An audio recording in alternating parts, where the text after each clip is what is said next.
तर सुनेत्रा काकेंची इच्छा नसताना घाईत शपथविधी झाला असा आरोप रोहित पवार यांनी केला होता आणि यावर आता अनिल पाटील यांनी उत्तर दिले। शपथविधी घाईत झाला यावर कोणाला बोलण्याचा संबंध नाही असं पाटील म्हणाले।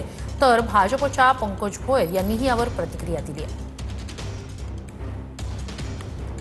कदाचित काकींची इच्छा नसताना सुद्धा शपथविधीला सुद्धा काही प्रमाणात घाई ही त्यांच्याकडनं तिथं झाली आणि हीच गोष्ट काकींसाठी सुद्धा महत्त्वाची आहे, पार्थ आणि जयला पण महत्त्वाची आहे। पण ह्या नेत्यांना काय महत्त्वाचं आहे हे मी सांगण्यापेक्षा गेल्या 13 दिवसामध्ये लोकांनीच बऱ्याच काही गोष्टी तुमच्या माध्यमातून बघितलेल्या आहेत। 10 दिवसानंतरही समजा जर का शपथविधी झाला असता तर तो लवकर का झाला, मग महिन्याभरानंतर झाला असता तरी तो लवकर का झाला, मग वर्षपूर्ती झाल्यानंतर केला असता तरी त्याच्या आधी केला असता तरी सुद्धा तो लवकरच झाला असता। आता त्याच्यामध्ये लवकर झाला, उशिरा झाला, नंतर झाला, काही कोणाला बोलण्याचा त्याच्यामध्ये संबंध येत नाही। आता कुठेतरी मनाला ठेच बसली असेल म्हणून लवकर झाला वगैरे आता ते बोलायला लागलेले आहेत। नाही, असं न होता त्या सर्वस्वी तो त्या पक्षातल्या नेत्यांचा, पदाधिकाऱ्यांचा निर्णय होता। त्यांनी माननीय मुख्यमंत्री महोदयांसोबत चर्चा केली आणि नंतर या सर्व घटना त्या ठिकाणी घडल्या।